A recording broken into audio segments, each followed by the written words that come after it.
अस्सलाम वालेकुम नाजरीन, मैं हूं नवीद अहमद बड़ैच। अपने डिजिटल चैनल पर मौजूद आप सबको खुश आमदीद कहता हूं। तो नाजरीन, जो मैं आज अपना ख़बरों का सिलसिला शुरू करने वाला हूं, एक तो गवर्नर हाउस की बात करेंगे और दूसरी हम बात करेंगे फजलुर रहमान साहब की। उन्होंने 73 के आइन की पासदारी की है, उस हवाले से बात करेंगे। और तीसरी हम बात करेंगे आदिल राजा साहब के हवाले से।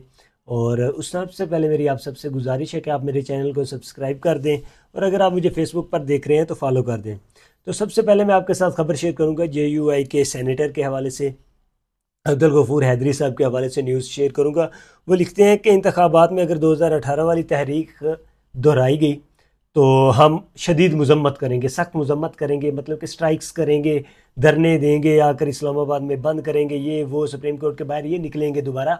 ये उन्होंने एक दोबारा धमकी लगाई है। अब वो ये कहना चाहते हैं कि सानू भी कुछ दियो, अगर हुकूमत में ला रहे हो, मतलब हुकूमत दोबारा जैसे बननी है उसमें हमें भी कुछ दो, वरना हम ये काम करेंगे। और ये उन्होंने पाकिस्तानी अवाम को कहा है दरअसल, और पैगाम उधर भी दिया है इधर भी दिया है, दोनों साइडों पे दिया है। लेकिन उनके कहने का मतलब का जवाब देते हैं जो कि हमें समझ लगी है कि जनाब तुहाडी मेहरबानी, तुसी ना निकलो, तुहाडी मेहरबानी, तुसी जेड़ा काम करना है ना वो तुसी कर चुके हो। 2022 में भी आप निकले हैं और आपने PDM का वो सारा ग्रोह बनाया, 18-16 पार्टियां इकट्ठी की हैं, और आपने आकर वो इमरान खान साहब की हुकूमत गिराई, और आपने महंगाई मार्च आपने शदीद मजम्मत की। और फिर जो महंगाई आप लाए हो ना कि गरीब के दिहाड़ी से भी नहीं उसका गुजारा हो सकता, पहले भी नहीं था हो रहा, अब भी नहीं हो रहा, ठीक है। और आपने जो महंगाई, आपके सदारत साहब जो सदर बनना था वो नहीं बने, उनकी लीडरशिप में जो पार्टी आकर वजीर आज़म की कुर्सी संभाली है ना शहबाज शरीफ साहब ने, तो गरीब का कुछ नहीं बना। तो अब आपके आगे हम हाथ जोड़ते हैं, आप घर में बैठे, आप ना निकलें, आपकी मेहरबानी, ना आकर बंद कीजिएगा। पहले गरीब बहुत तंग है, मजदूर दिहाड़ीदार पहले बड़ी मुश्किल से रोटी खा रहा है, 1600 दिहाड़ी नहीं होती उस बेचारे की, राशन 3-3 हज़ार का दिन का लगता है। तो आपके आगे हाथ जोड़ते हैं, मेहरबानी करते हैं कि आप घर में बैठे, और जैसा भी हमें हुकूमत मिली गरीब सर्वाइव कर लेगा बड़ी मुश्किल से। और आपके आगे हाथ जोड़ते हैं, आप घर में बैठना, कोई आकर बंद ना करना, किसी की रोजगार में आकर टांग ना मारना।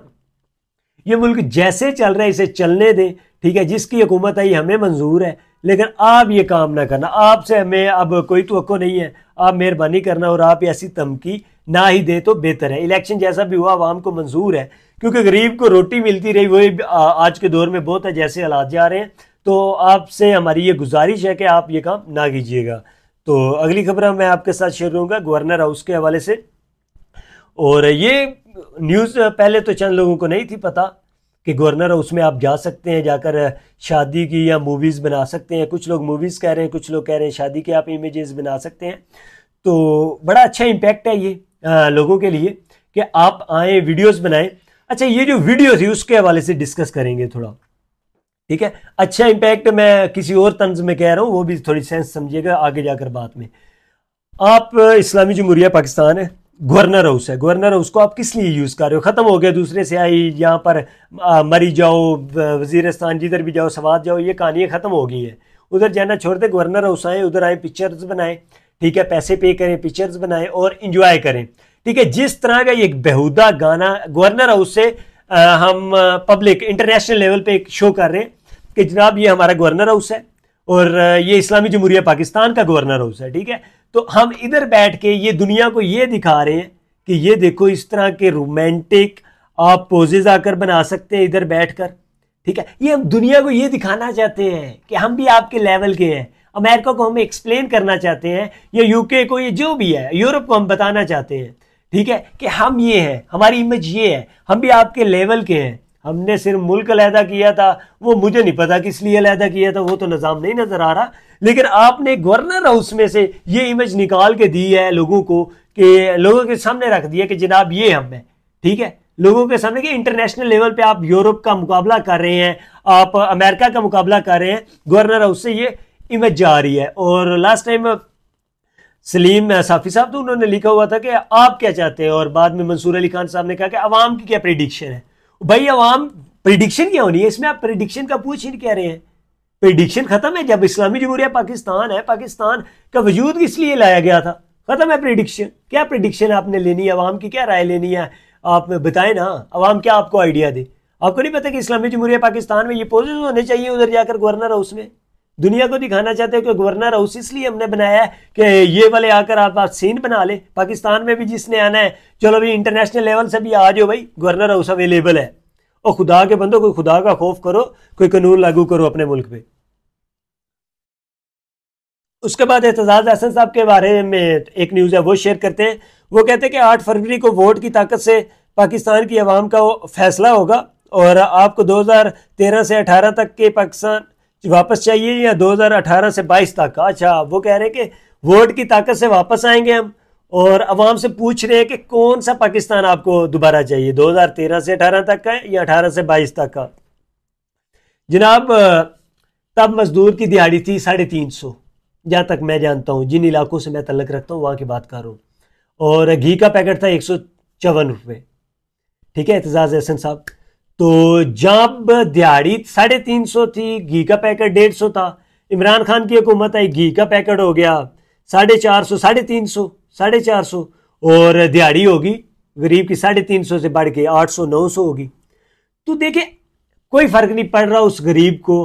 ठीक है, आप रिलीफ देने की बात करें कि आपने कौन से रिलीफ दिए, इमरान खान ने कौन से रिलीफ दिए, आप ये रिलीफ की बात करें कि 2018 से 22 तक के रिलीफ चाहिए या 13 से 18 तक के रिलीफ चाहिए आपको।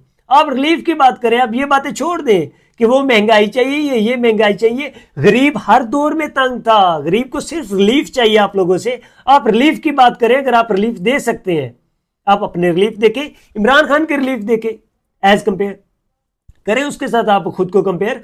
आपने लंगर खाने खोले, आपने सेहत कार्ड दिया है, आप रिलीफ की बात कर रहे हैं ना। आपने वो मोटरवे बनाई हुई है जिसके ऊपर सिर्फ अमीर ही जा सकता है, गरीब तो नहीं जा सकता।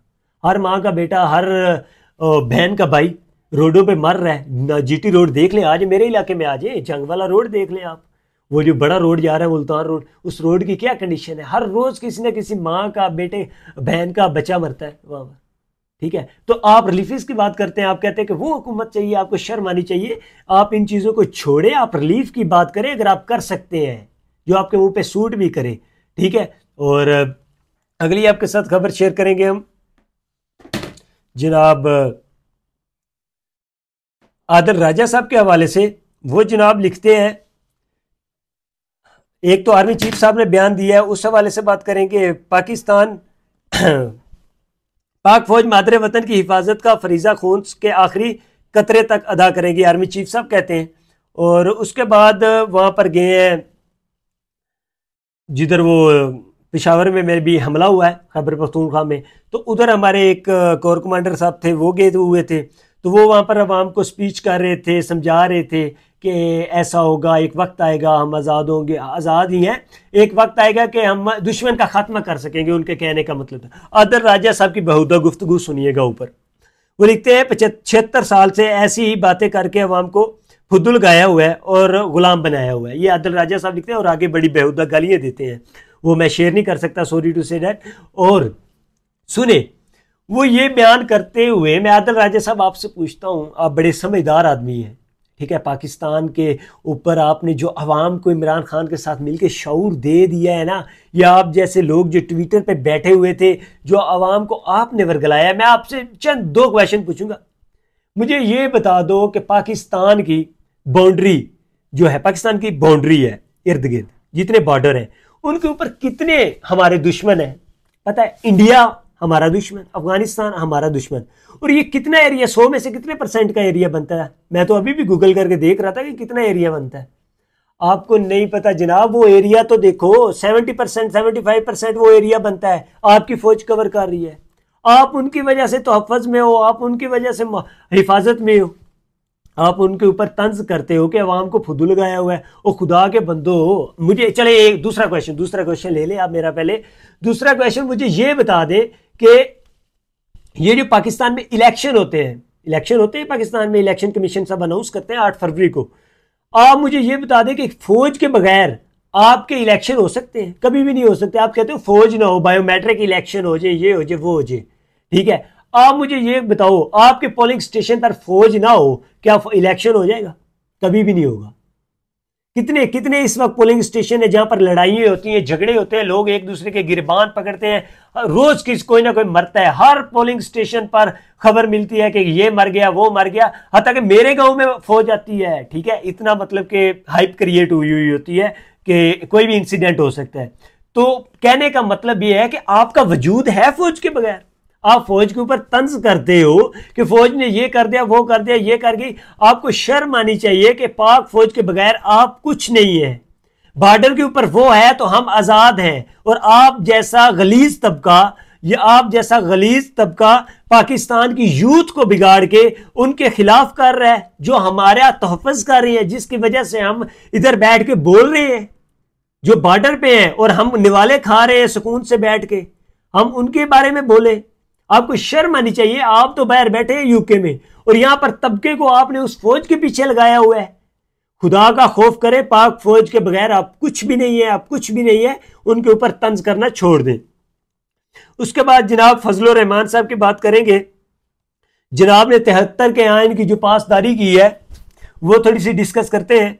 73 के आइन के तनाज़े पे ये मुलाकात मौलाना फजलुर रहमान के एतबार से जायज़ है या नाजायज़। अच्छा, ये मुलाकात तो मैंने डिस्कस कर दी, लेकिन ये नहीं बताया कि मुलाकात थी किसके साथ। I don't know about that. Okay, ठीक है, ये जो मुलाकात उन्होंने की है, ठीक है, ये है जनाब एक इंग्लिश औरत है, ये मुझे नहीं पता, मैंने ये न्यूज़ कंफर्म नहीं किया, अभी ना ही पढ़ी है। उसके साथ ये बैठ के सिर्फ पिक्चर आई हुई थी ट्वीट पे और ये बैठ के डिस्कस कर रहे हैं। जनाब 73 के आइन ने क्या कहा है, ठीक है, 73 के आइन की जो पासदारी हो रही है वो भी नजर आ रही है, ठीक है, उसे एक दफा साइड पे रखते हैं।